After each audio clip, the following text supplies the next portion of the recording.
past 5 years, I've lost 2 grandparents, 3 uncles, 2 aunts, 3 cousins, 2 classmates, and my parents. Hell, I even had a car die on me. In my lifetime, I've been to over a dozen funerals and only 3 weddings. And 2 of those weddings were for the same friend.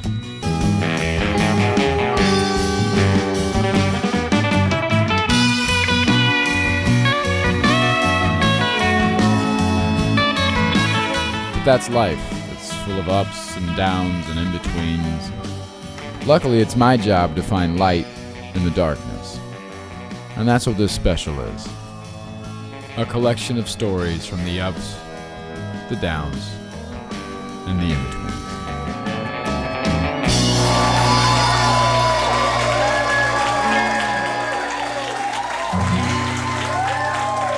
Enjoy. Just in Seattle, and if you don't go to Seattle, there's weed's only illegal there, but it's mandatory. I don't know that. That's a sad city, man. You land in Seattle, they're like, here's your luggage, here's some weed. Try not to kill yourself.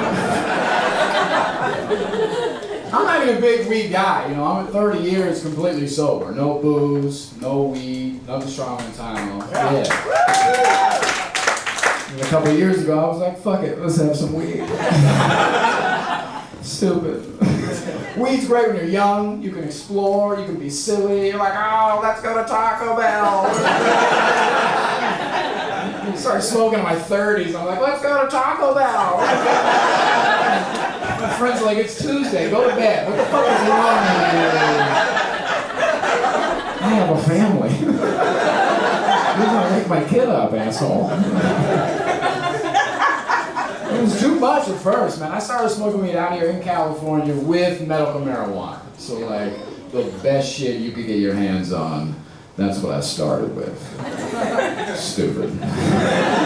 It was too much, you know? Like imagine your first time you had a kiss, and you go to make out with a girl for the first time, and she puts her finger in your ass. You're like, whoa! It was way too much! I gotta go to bed, I feel different! I feel different. We'll try it again in the morning. I liked it. I liked it. It's too much right now. It's too much. It's still too much. I time travel when I get too high. The drinkers, you know this. Well, you'll black out, right? By the time you figure out where you are and what you're doing, you just disappear again. That's what happens to me. With too much weed, like, well, I'm in the kitchen. I'll make a sandwich. It goes, I'm watching TV. I love this show. Who put this show on? I'm pissing. I like it in here. I'm back in the kitchen. Did I make that sandwich? You that little blackout, you wake up covered in food wrappers. Like, did we go to Taco Bell and Wendy's last night? Bro, you were putting your chicken sandwich inside your beef burrito. It was awesome.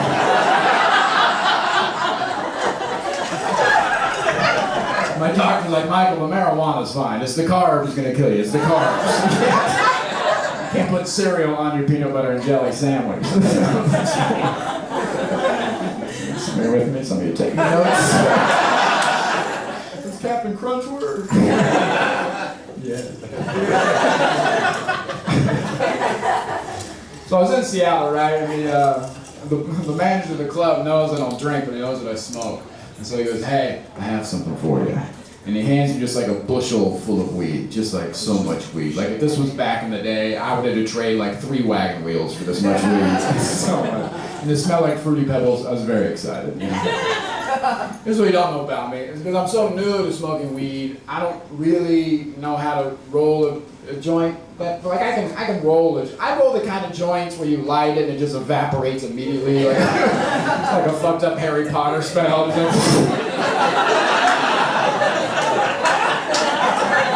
Are you high? I think I'm high. I'm gonna roll another one. These are one-hitters for sure. These are one-hitters. You'll burn your nose. Don't fuck up. I ruined a whole bag of weed and 3 apples when I was in Canada. I didn't know what the fuck I was doing. Somebody gave me weed in Canada because they're very nice there. You know, they're like, oh yeah, keep you warm, yeah. So I call my buddy, go, hey, somebody gave me some weed. I don't know how to roll a joint. He goes, dude, get an apple, turn it into a bomb. I was like, what are you, fucking marijuana MacGyver? What are you talking about? But it's true on YouTube, because everything's on YouTube, right? So it's true. You can take an apple, you cut a hole here, you cut a hole here, you put weed in the top, and you can smoke it. I was like, well, fuck, I can do that. So I cut a hole here, then I cut a hole here, and then I just made weed wet. That's all. I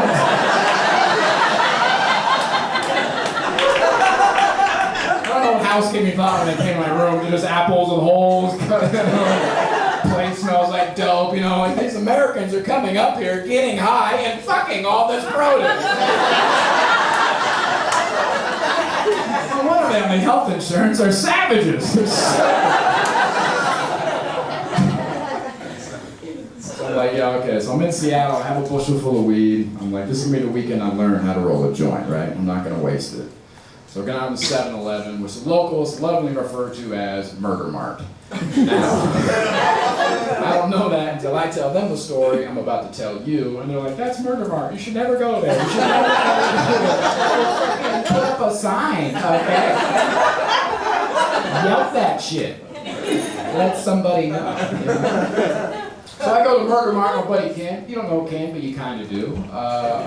Remember the guy who sold you your car or your life insurance? That's Ken. He's about this tall, bald, white, suit jacket. That's Ken. Okay. So Ken's walking around Murder Mart, and there's a guy following him. Like, this is Ken. There's a guy all up on him, right? Ken goes left. He goes left. He goes right. He goes right. Finally, Ken just goes, "What's up, homie?" Super white. The guy goes, "What you getting? What you getting?" He goes, "Iced tea." Even whiter. The guy goes, "Okay, okay." Now we break off to the left, and this guy decides this is the perfect time to rob the store. So he starts gathering as much as he can off the shelves, he football tucks underneath, and he runs for the front door. And Ken and I are like, yo, what the fuck? Right? The cashier working's not having it. He dives over top the counter, grabs the guy up, slams against the front door. "Give me back my shit, give me back my shit, give me back my shit." And this guy says the most prolific thing I've ever heard in my life, right? He's all caught up, and he's like, "Hey man, hey, this ain't your shit. None of this belongs to you. You just work here."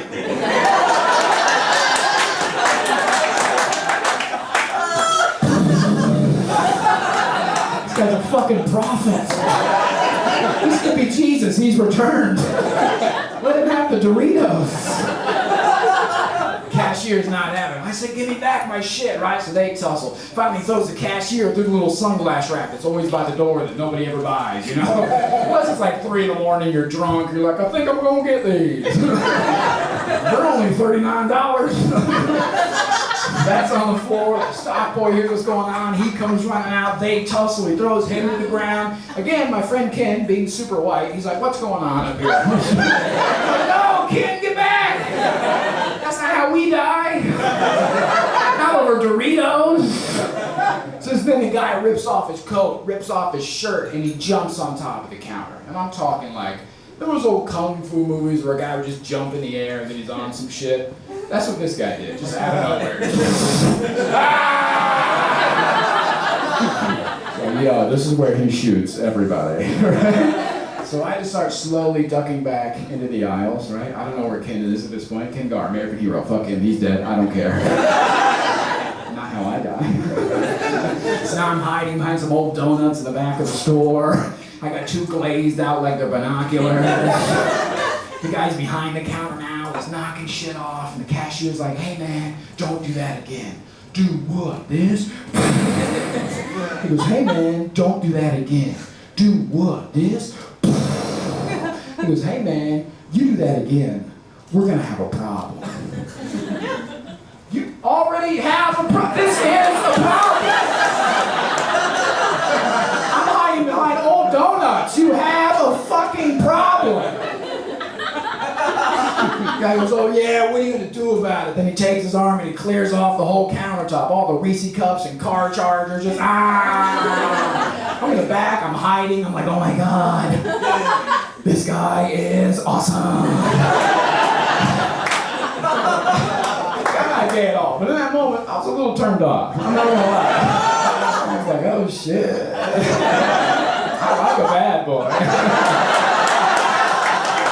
get it now, ladies. I'm gonna yell out, take me with you.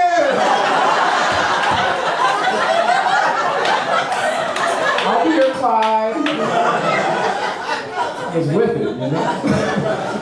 You learn stuff about yourself in moments of tragedy, you know what I mean? Most of you with me. Some of you are like, that's a lot to unpack right now. You should talk to somebody about this.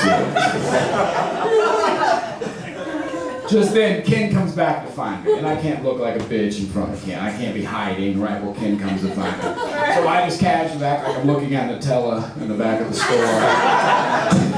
Ken's like, we gotta get out of here. I was like, is there a disturbance?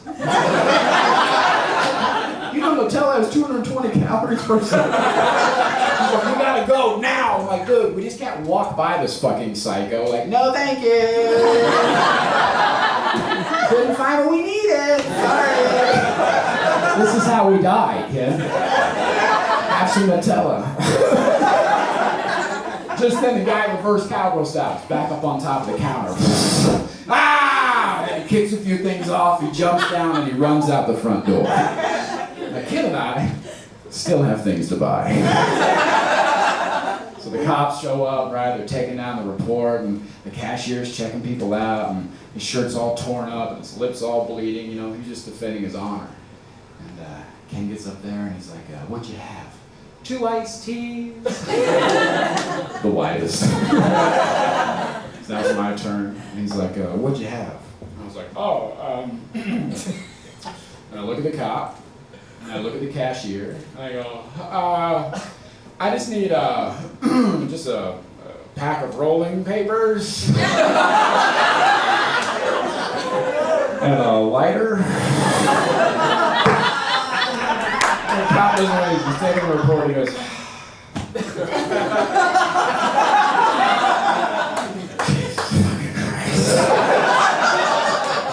and we survived. We survived. And, yeah.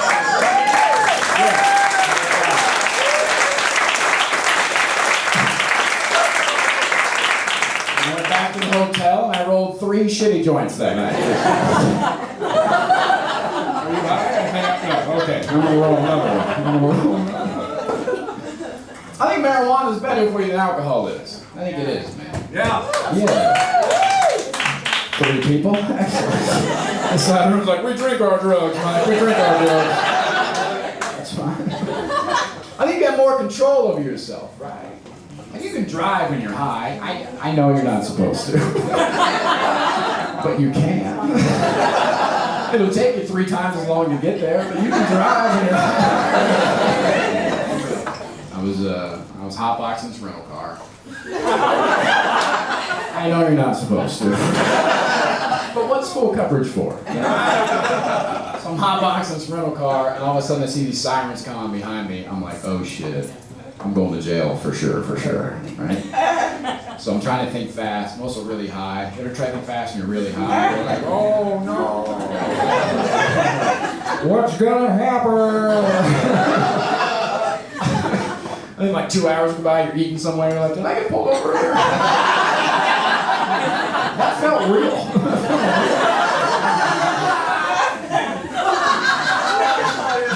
So here's what I did, maybe to help you, maybe it won't. I get pulled over, I roll down the window. Before the cop can even say anything to me, I go, excuse me, officer? And he goes, yes, sir? And I go, does this car smell like marijuana to you? He's like, yes, sir, it does. Well, I told the rental car place that this car smelled like marijuana. He's like, you need to return this vehicle right away. I was like, thank you, officer. I will do that. Yeah. You can't do that with alcohol. You can't be like, excuse me, officer. Does this car smell like old Milwaukee here? And just a little bit of piss, just a little bit of piss. You're going to jail, homie. Now, what does alcohol alcohol do? Alcohol feeds the ego. What do you say when you're really drunk? You're like, I'll fight a cop. I'll fight a cop. I used to wrestle in high school, bro. I'll fight a cop. The cop's the last thing you want to see, right? That's why you're such a good driver. You're paranoid. You're like, is that a cop? Is that a cop? Is that a cop? Okay, that was a road time. Okay, that was a road time. I almost got pulled by slow children to play last night. That was fucked up. All right, one more little weed story, we'll move on. I was on this U.S. military tour, and we were doing 11 countries in 28 days. 11 countries, 28 days. And I knew I couldn't take my weed with me, because duh, it's the U.S. military. They look down on that. Which I totally get. Like, don't give the army weed. You know what I mean? Like, give them steroids or booze or whatever the fuck. Don't give them weed. That's a different army. You know what I mean? Quick, get to the chopper. Hold on, man. I'm making snacks.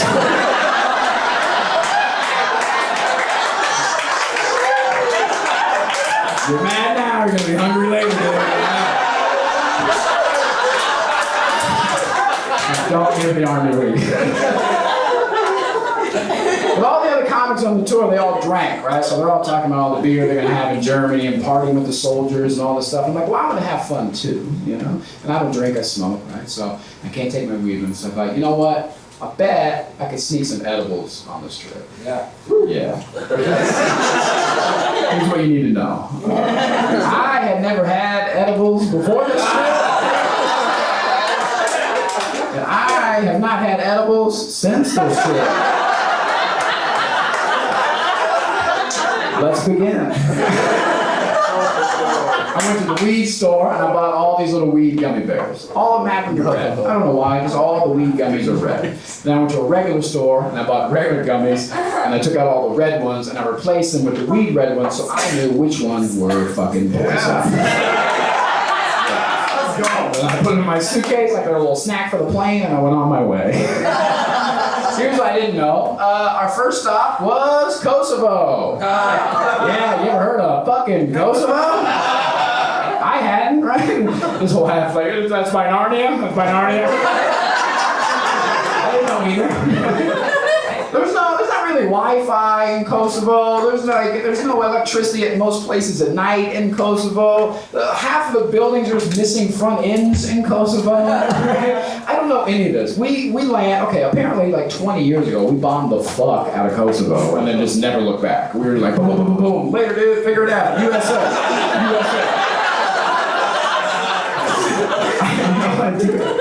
So we land in almost complete darkness in the deserts of Kosovo, like 10 p.m. at night. I'm like, where are we? They're like, Kosovo. And I was like, I gotta Google this. I'm like, there's no internet in Kosovo. I'm so freaked out. I just get in a random van. Some guy goes, you, van. I go, okay, thank you.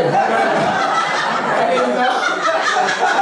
I could have gotten into anybody's van. You know what I mean? Like, I could have gotten into the enemy's van. I just would have came out and some guy with a camcorder's like, say hello to your family. Like, hi, I'm having a great time.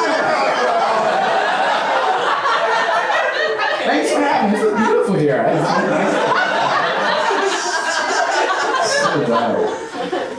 So we land, so we're driving through the deserts of Kosovo. It's pitch black out. The city's getting further and further behind us. And I'm like, hey, I don't see any hotels around here. Where are we going? And they're like, oh, for the first few days on tour, we're going to stay on base with the U.S. military here in Kosovo.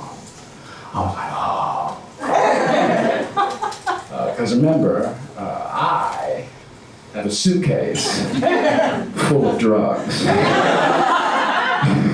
We pull up, it's a legit army base. I'm talking, they had big guard towers, guys with guns and dogs and barbed wire fencing, and they search their own van when we get there. That's how legit it is. And I'm not talking like they just open the doors like, looks good. I mean, they like rub down the floorboards, the ceiling tiles. They had all of our luggage out on the ground. They had it open, and dogs were sniffing through our luggage as a guy with an assault rifle stood a foot in front of my face as dogs just sniffed through all the drugs in my suitcase over my shoulder. Not gonna lie, I peed a little bit. I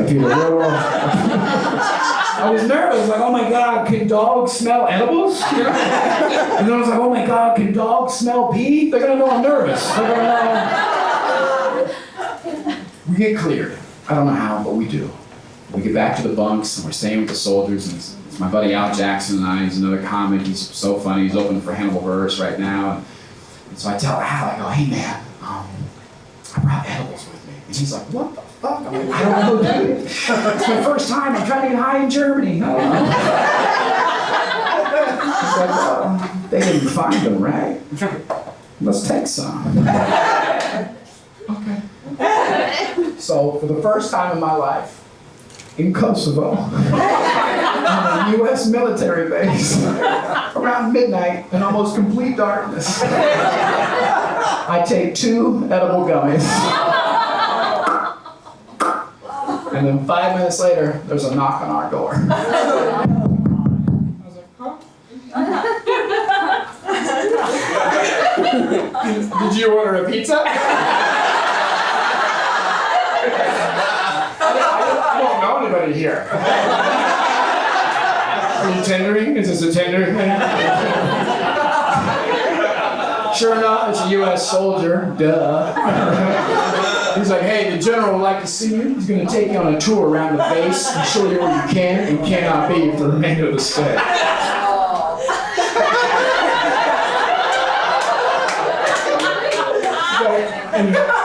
In the morning? Right now. I don't know if you know this. When the military says right now, they mean right fucking now. They don't mean like, get your shoes on, meet you in the lobby. They mean, we're gonna stare at you until you walk away with us. Like, oh, okay. Hey, Al? Hey, bud, yeah. We gotta go to jail now.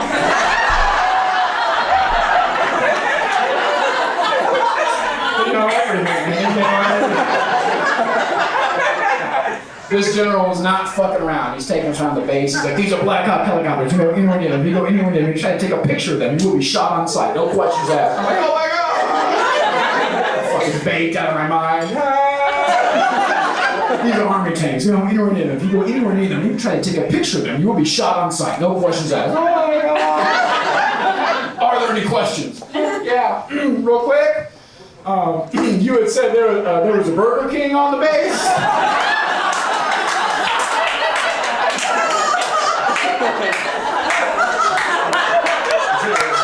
Is that like a 24-hour? I did not take edibles the rest of the trip. Al Jackson took edibles every fucking night in every fucking country and had the time of his life. I was too scared. I didn't even have soda the rest of the trip. I was scared of carbonation, like just the water for me, thanks. I was up early with the troops every morning doing push-ups, like, it's good to be free, boys. It's good to be free. USA. I took the edibles with me because I knew I couldn't ask for weed in other countries, right? We did 11 countries in 28 days. I didn't speak any of the languages, right? We did 16 stops in Germany. Have you been to Germany? Yes. No. Okay. Good people. Everybody was like, we're waiting on a Groupon, Mike. We're waiting on a We're getting there. It's beautiful, man. Germany is absolutely gorgeous. It's so much fun. Here's what they don't tell you. Germans don't give a fuck, you don't speak German. Like most cultures, most countries, they work with you. They're like, oh, it's okay. I'm like, they work with you. Germans just get louder and angrier. They would start off nice, they're very nice, right? They were like, Van Hagen-Dazs, I'm really outside. I don't know what that means. Van Hagen-Dazs! Yelling at each other, but like in a friendly way, you know? I had to order food like a 10-year-old boy. I was just pointing at pictures on the menu. I want chicken! I don't know! Chicken! And they feed you in Germany. They don't fuck around. They bring you like 8, 9, 10 pounds of food, right? And they just watch you eat it. It's like a weird fetish. Like, eat, yeah.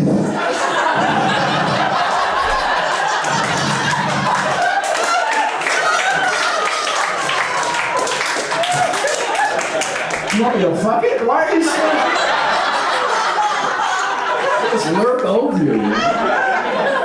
It's because they care care about the food. That's what I mean. They grow all their own food. They make everything from scratch. Everything is farm fresh. And we think farm fresh in America. We're like, this came on a truck from Utah.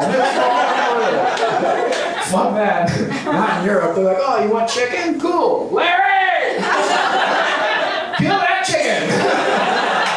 They're fucking chicken, dude. I didn't know. You order chicken in Germany, you look out the window, there's a guy in the yard like, you want this one? You want this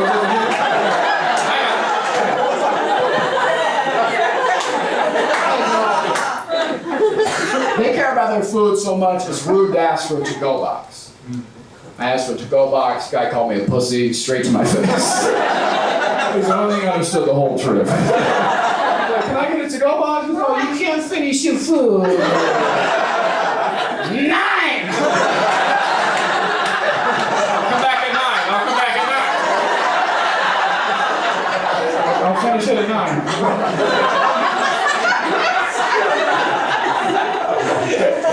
Couldn't ask for weed. It's easy to ask for weed in America. This is weed in America. Everybody knows that. You ask a homeless guy, you're like, you got a little? He's like, sure, here you go.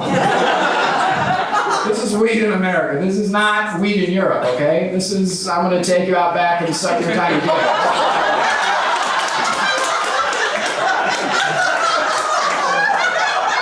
I can't with a grown man in Austria and be like, out back? Oh, the weed's in the hole? Just put my mouth on the hole? And the weed's in here?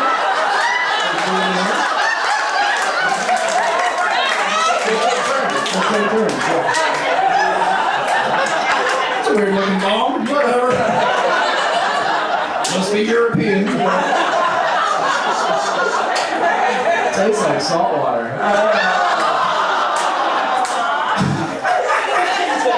It's a great rip. It's like a little roller coaster.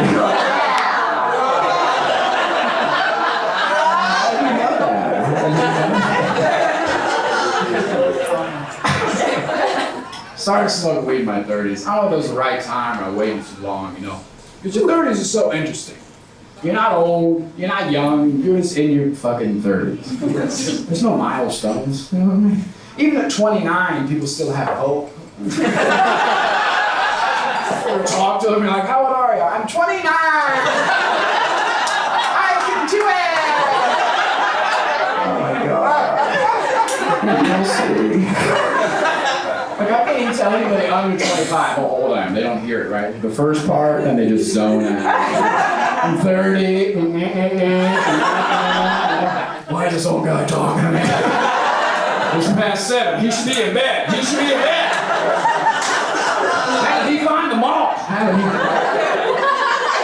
It just means I'm officially served. That's all it means. I can't be bro. Bro's a young man's word, right? 18 to 25. Bro, we're going out tonight. Your friend's getting dinosaur drunk. When's the last time your friends got dinosaur drunk? Just,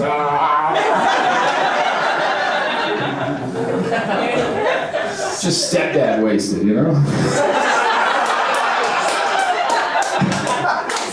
Then 25 to 30, you're dude, like, dude, we're getting married. Dude, we're having a baby. Then 30 on, it's just, sir, we don't have to see your ID. You can come right in. Sir, is there a reason you're at Abercrombie? Do you have a son or a daughter? There's somebody we could page to come and get you. I'm trying to buy pants. Oh, no. There's a Sears right down the street, sir. Ready for khaki. I want to believe it gets better as you get older, you know? And old people want you to believe that too. They lie right to your fucking face. You ever talk to them? They're like, oh, it gets better, young man.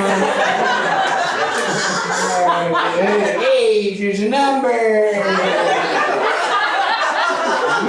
Young age, you free. Bullshit. My grandpa died at 84, right? On his 80th birthday, he said, what are you going to do for your 90th birthday? And it took him a minute. He really thought about it, you know. Finally looked up at me and he was like, die.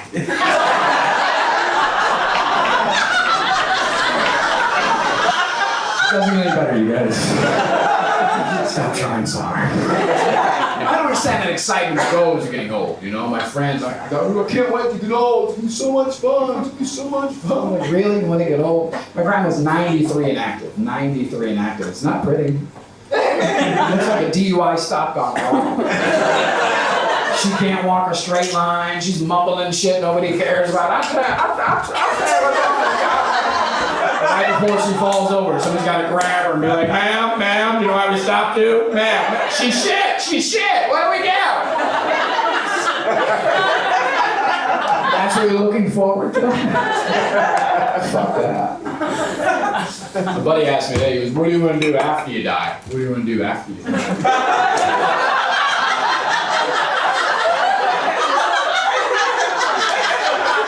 I was like, I'm just gonna hang out. Yeah. Just Netflix and chill. He's like, no, with your body. With your body.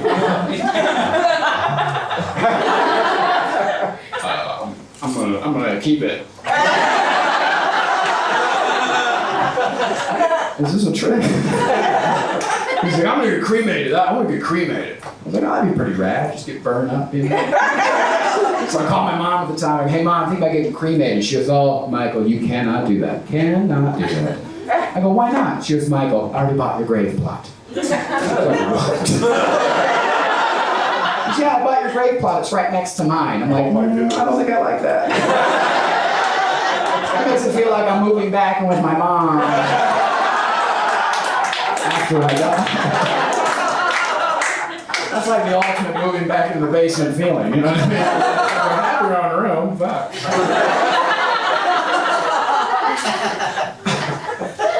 Look, I know that death is weird to talk about, I get it. We're all fucking living in LA, we're like, we're gonna live forever.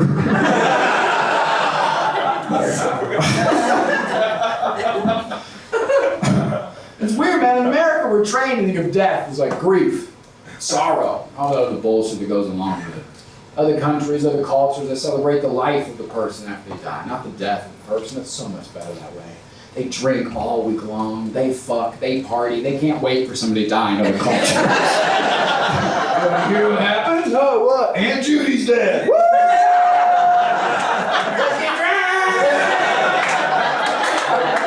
Beautiful. And it's so unique if you look at the subtle differences, right? And the different cultures and stuff. Like, for instance, in the Jewish community, they begin to put dirt on the grave themselves as a family, which is really beautiful and unique. And I think, you know, typical Jewish mentality, right? It's like, how much to shovel? Ugh, $900, we'll do it ourselves. Micaiah, help me with your uncle.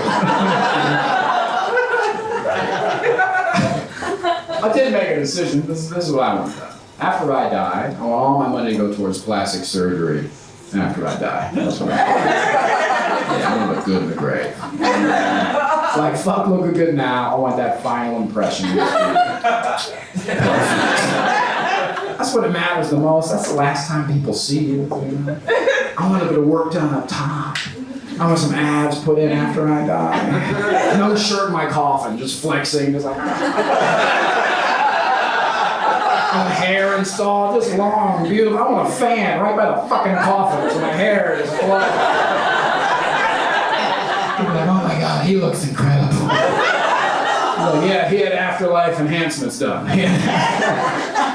Because that's what they say at the funeral all the time, right? It looked just like him. Oh, it looked just like him. Well, I fucking hope so. It'd be weird with somebody else in the coffin. You're there, you're grieving. Oh my god, we're gonna miss him. Oh, the fuck? That's not my uncle. That's not my uncle. Your uncle looked like the ultimate warrior after he passed. Thanks, afterlife enhancements. He looks incredible. Don't get me wrong, like, I like being young-ish. Don't want to get old. Like being young-ish, don't want to get old. Miss being young. Miss that bracket. That 17 to 25. Oh, that's the fucking bracket. I'm gonna say something, if you're not gonna agree with it, I'm gonna try and turn it around. That bracket, that's 17 to 25. That's when you're having like the best sex. Here's why. Get pitchforks out. Have you fucked in your 40s? Not yet. Here's why that time is so magical, okay? That's 17 to 25, because you don't know what you're doing. They don't know what they're doing. It's just a moment in time. It's just an experience that you get to share with somebody. And we think we know what we're doing. We talk a lot of shit in that bracket. Ladies, you've heard this. Hey, don't bring it over here, okay? Because I'm going to hurt it now. I'll hurt it now. Don't bring it over here. I'll hurt it, right? We're dumb. We think that's what you want. That's not what you want. And we don't know, right? It's new to us. You should see how mean we are to it. At 17, we're like, we have no idea what we're doing. We're going to look at it, we lose our minds. We're jumping on furniture. I gotta hurt it! We have no idea, right? And you ladies are so good to us, right? You play along. You're like, thanks, I had a really good time. You're like, man, I heard that shit. That's not what you want, but we don't know. Then 25, it's 25, and you find that groove. You're like, oh my God, this is it. This is just like the movies. Get excited, agree, like music, I'm putting some music on. Bing, this is how we do it. Sorry for the older folks. You put your left leg in. Turn it all around.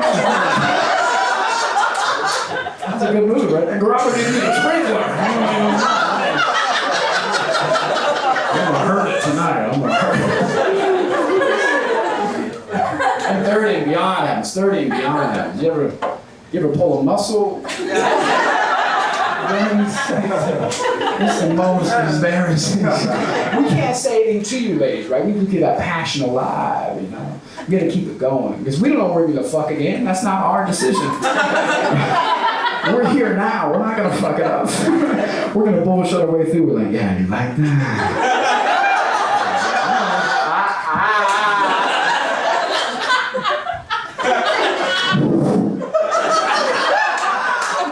Don't move. Is everything okay? You just look so beautiful right now.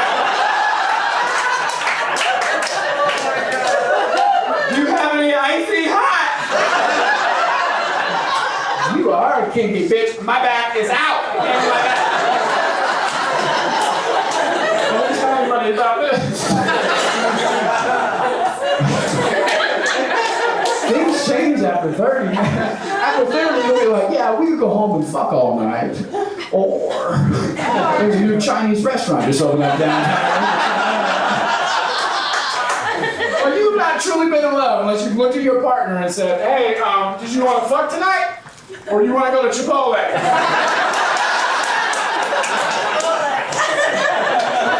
Yeah, I'll get the keys. You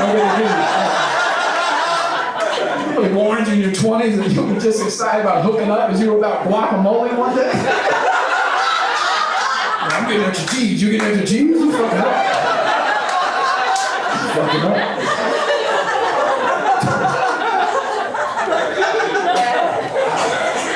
I was in that bracket, man. I was 22 and I bought a sex whip at 22, and I thought it was gonna change my life.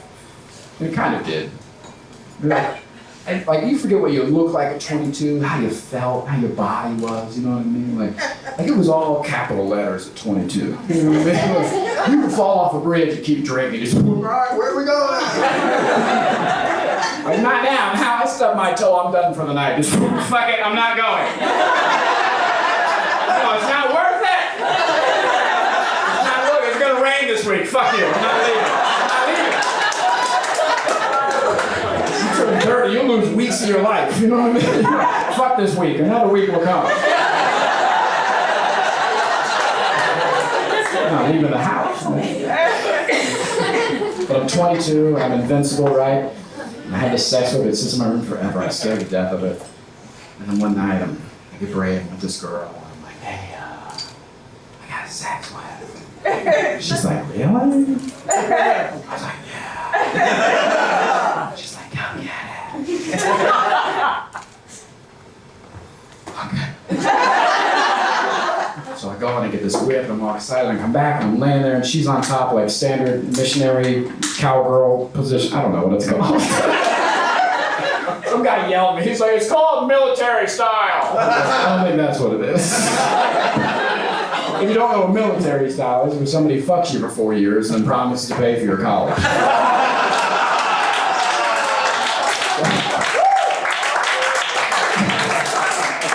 So she's on top, right? And, she's like, spank me. Okay. So I give her like a test run first, just see what we're dealing, just a love tap, you know, just a.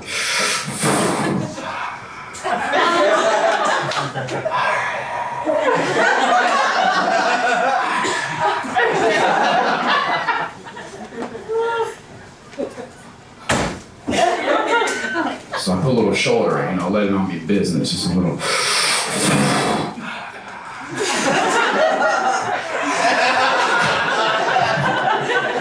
Sorry about that. You ever get caught up in a memory?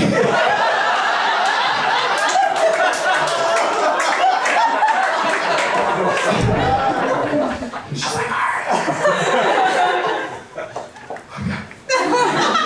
something I'm really gonna get her this time, right? She's asking for it, so I reach back like I'm fucking riding Seabiscuit with this thing. And I'm coming around full force. And I aim too low. I hit the boys right in the face. She has no idea. She's like, what are you doing? Get off me, I'm dying!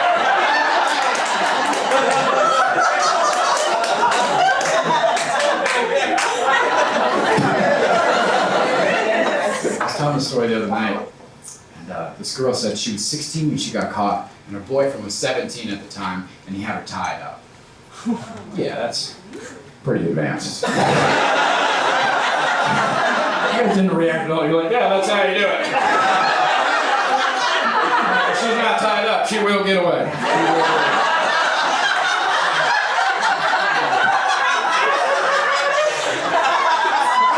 Pretty advanced. What do you get rope at 17? You're like, Dad, rope now! Rope. And ladies, let me give you some life advice. You ever go to a guy's house, there's a random rope laying by the bed? Get the fuck out of there. Best case scenario, he's gonna hang you upside down and fuck you like Batman. That's the best case scenario. Tell your friends.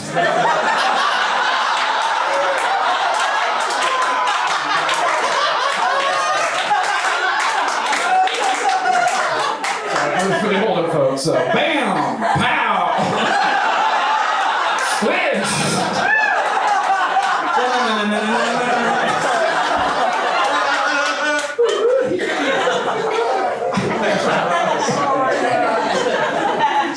So she's tied up, and his mom catches him, He freaks out and runs away. Mom has to undo all the knots and put her hand.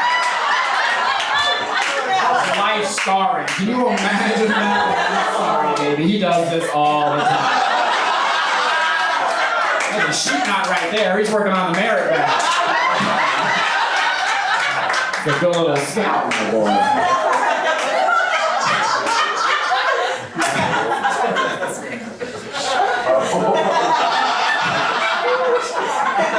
I was in high school when I got caught. I was with this girl, we're watching a movie, that's how you trick them when you're young. You wanna come over and put in a movie? You wanna put in a movie? Maybe just the tip? Remember how exciting that was? Bro, the tip, it was awesome. So I watched this movie. We're completely naked, because that's how you watch movies at that age. That kind of coverage, you can't tell we're naked. And all of a sudden, my mom decides she's going to watch the movie with us. It's creepy. So completely naked, neck kind of coverage, can't tell we're naked. I'm kind of like half turned, so I don't hear anything. I just feel the covers. They go up a little bit, and my mom slips underneath the covers. I freak out in my mind. I'm like, oh my God! The girl's trying to get dressed. I'm like, oh no! I'm giving her baseball signals. Don't steal third. My dick freaks out. He just goes inside. He doesn't know what to do.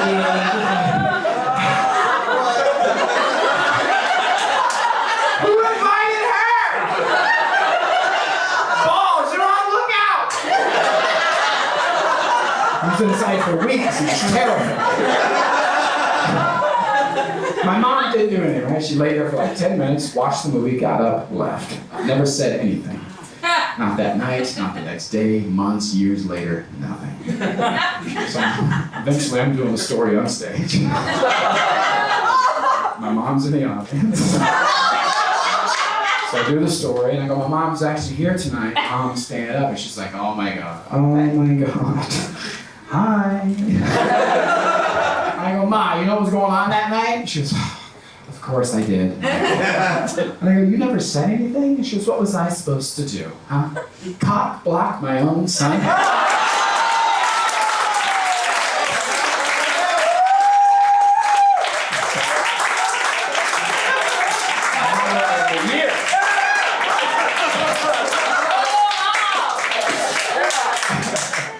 My mom was definitely where I get my sense of humor from.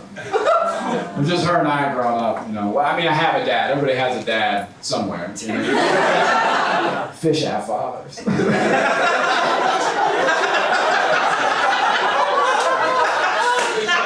Mine just wasn't around a whole lot. You know? My real dad was on everything but the right path. You know what I mean? Like, he was so good at being a dad, he had 2 families. You know what I mean?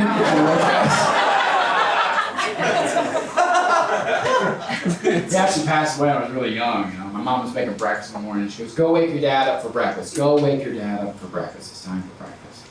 So I went to wake him up, and it was too late. He had passed on in the middle of the night. It just goes to show you, man, like breakfast really is the most important meal. He missed it one time, you guys.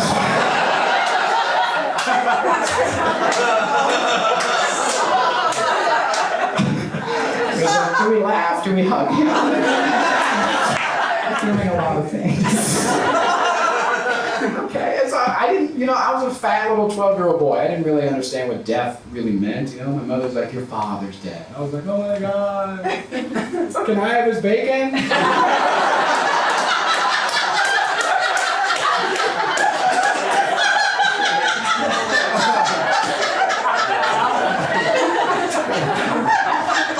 Mom and I for years, right? And she remarried when I was 15. She married an old man named Wayne. That's a fucking man's name. That shit comes with spurs. Just ching, ching, ching. Name's Wayne. Wayne knew a pressure point in your hand. When you shake your hand, it hit the pressure point, drop it down. Old man shit, he loved to do it. Name's Wayne. What the fuck is that? Get up!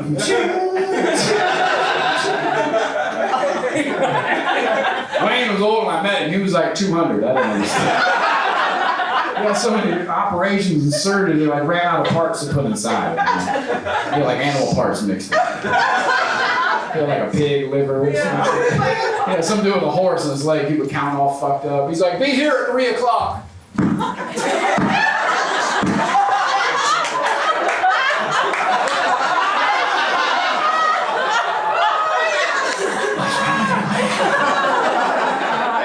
He had that old man cough, not like a regular old man cough. He had like, this might be his last cough.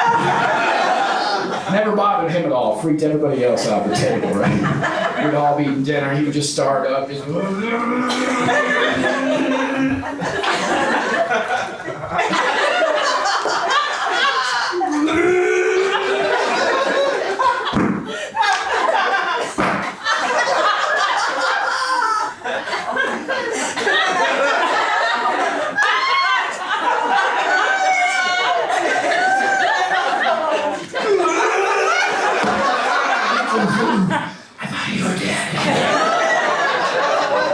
Not today, Jesus.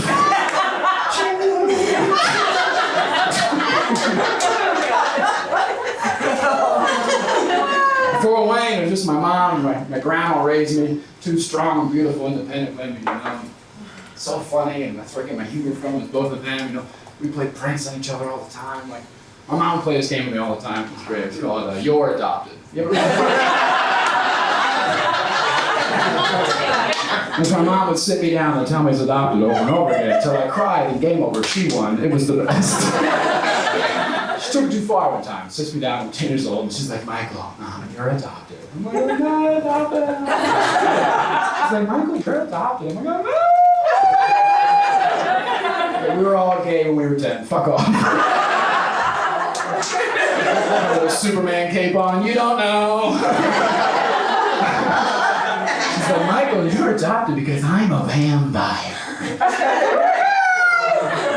Then she takes it up another level, starts drinking a glass of blood in front of my face.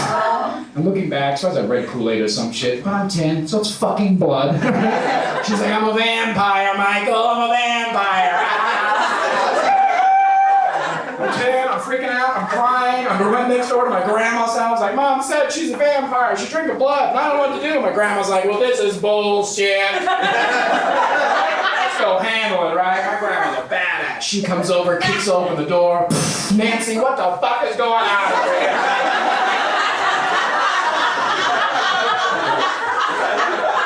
She goes, I told him the truth. I told him we were vampires. And my grandma totally fucking turns on me. She's like, I guess he's old enough to know we're vampires. I'm your grandpire.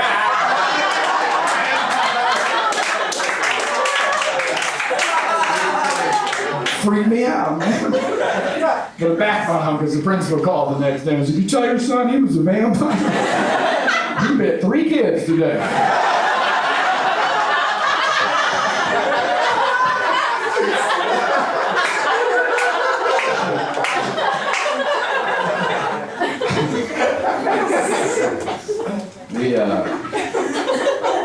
We lost Wayne a few years ago, and I hate that term. Somebody passes on and they say they lost him. It just sounds so irresponsible. We lost Grandpa. Do you remember the last place you had us? What jeans were you wearing that day? Or even worse, when somebody says they were taken. Grandpa was taken from us. Grandpa was kidnapped? What the fuck? He's with Jesus now. Oh, you know who kidnapped him. Okay. I press charges, that's for sure. We lost Wayne, and like I said, like when I met Wayne, he was like 200 and something. I was 15. And so I was already pretty much grown. So we weren't like father and son. We were more like best friends, you know. And so after when he passed, I did the good son and the best friend thing to do. I went home and I cleared out his hard drive. My mom had a chance to see it.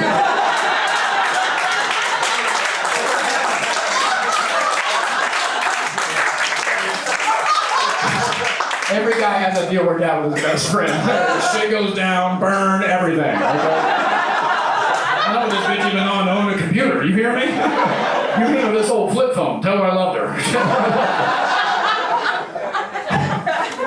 I didn't find anything. There's nothing crazy, nothing weird. He didn't search anything, you know. He only searched one word, just the word titties. That was it. But all capital letters, so big titties.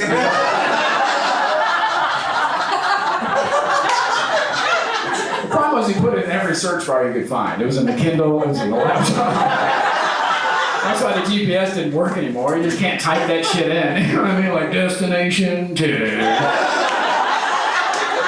Recalculating, these supposed to be some big titties.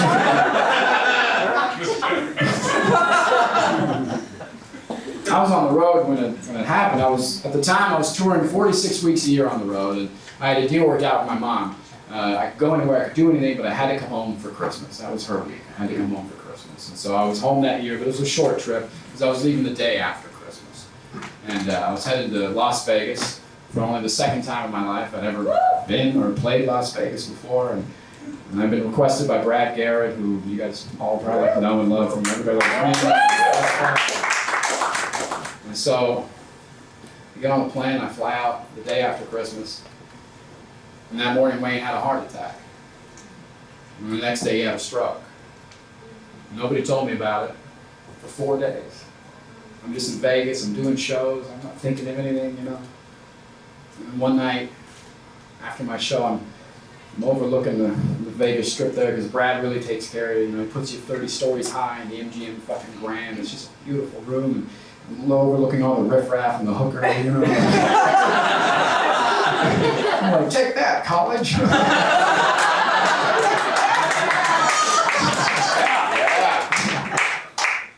So then I get the phone call, you know. My mom tells me what happened. And I remember the emotion that ran over me was guilt. That was the first thing I felt. This is a man who worked his entire life in a small town in factories. He already raised one family on pretty much his own, and then he came over to my family and he helped me. He was so good with my mom and so good with me. And he's laid up in some hospital bed in Ohio, and I'm in Vegas warming up my jacuzzi tub, you know, just because I tell dick jokes to strangers. It wasn't fair. I wanted to switch places with him, you know. And so I call my mom, or I'm talking to my mom, and I go, hey, you know, I'm on the next plane out. She goes, no, that's not what I want. That's not what Wayne wants. Stay in Vegas, finish your shows. I said, okay. So I did. I didn't mention anything to Brad. I didn't mention anything to staff. Got my head down, did the shows. I got back to Ohio, and I got to see Wayne before he died. I got to see him in the hospital. He couldn't talk because of the stroke. He could only respond through hand squeezes. And so I'm talking to him through then. And then he starts squeezing my hand like he used to. And he's like, oh, you got me, Wayne. And I'm whispering in his ear, make him kiss your shoes, Wayne. Oh, you got me. That's like something out of a fucking movie. You know? A few days later, Wayne passed. And I took a week off. And I went right back on tour. And I was so mad at you. Not you, but like you. Oh, I hated you. You were out celebrating birthdays, anniversaries, and having a good night out, and all this stuff. And meanwhile, I'm on stage, just fucking broken in half. And a year later, my mom passes. And I take 2 weeks off the road and go right back on tour. And man, did I ever fucking hate you then. Oh, I was so mad at you then. You didn't know. I was back home for my mom's funeral and trying to keep it together for my grandma, you know, because my grandma's still with her. She's 93 this year, and like I said before, it's just her and mom raising me, you know, two strong, beautiful, independent women. I never saw either one of them cry, not once in my whole life. And so I'm trying to hold it together like my grandma held it together for me for so long. But I'm at my mom's funeral and I start to tear up a little bit. And my grandma sees me from across the room and she comes running over and goes, let it out if it makes you feel better. Did my grandma just call me a pussy?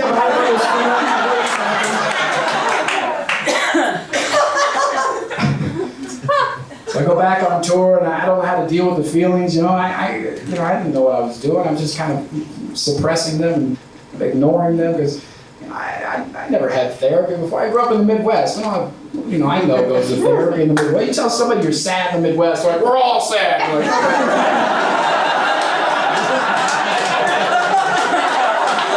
go back to work then. I'm gonna go back to work.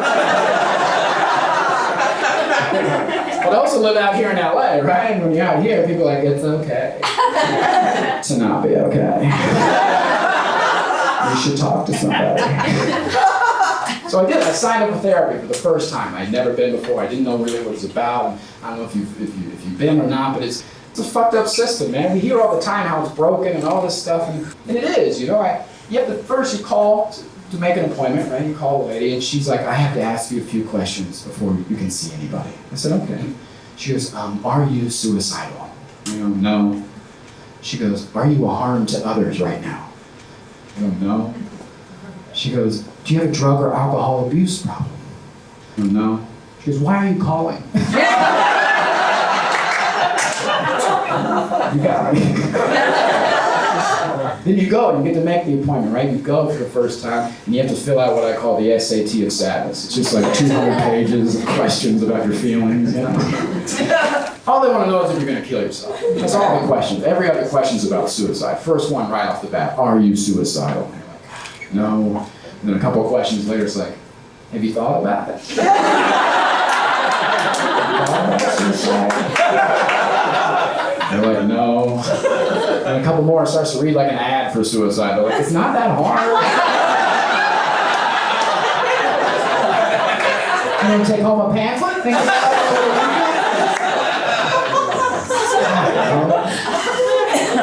Then you finally see the lady, right? You see the lady before you actually see the lady. Does that make sense? Like you see the lady before you see your doctor, and that's the first thing she wants to know. Are you suicidal? Like, I am now. How many fucking times do I answer the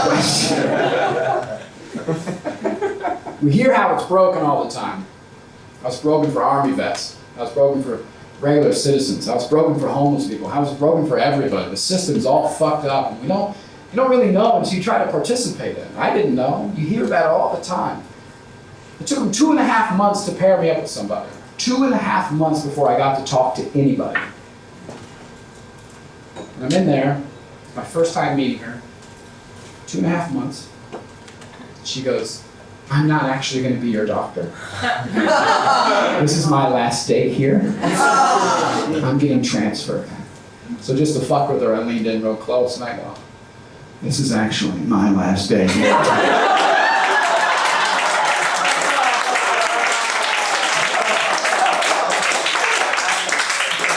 You can talk about whatever you want.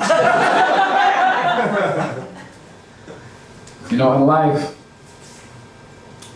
sometimes we fall down, and people are so quick to tell you to get back up. You need to get back up, get back on the horse, get back up. I think that's fucked up. I think sometimes you have to lay there for a minute. You have to assess the damage. You have to lay in your mess. Really figure it out.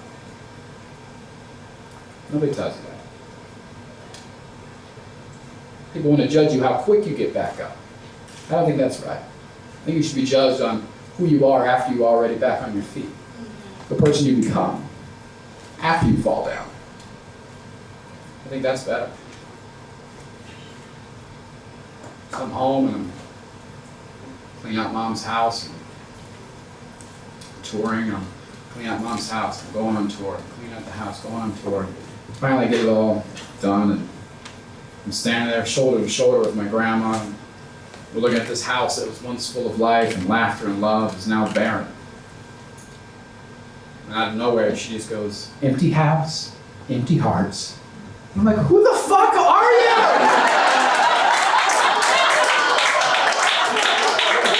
You can either be Darth Vader or Luke Skywalker. Choose a side and use the Force. Choose a side, use the Force.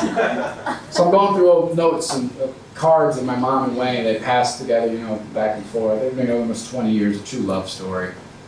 I know I pull one out at random, and it's from Wayne, and I open it up, it starts singing a song. It starts going, only you.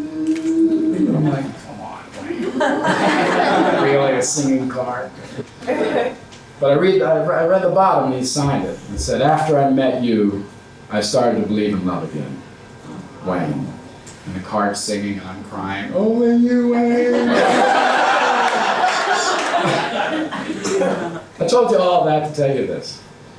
If you're with somebody you love tonight, make sure they know it. Turn to them now, when you leave, and get in your Uber later, and tomorrow morning. Maybe you're going home to somebody else that you love. Make sure they know it too. You just never know what's going to happen in life. You never know when you get that chance to tell them again, Time goes on, and I got better. I realized I'm not mad at you. Without you, this would probably just be a fucking pizza place or something. Without you, I don't get to share these stories. Without you, there is no me. I don't hate you. I love you. Good night.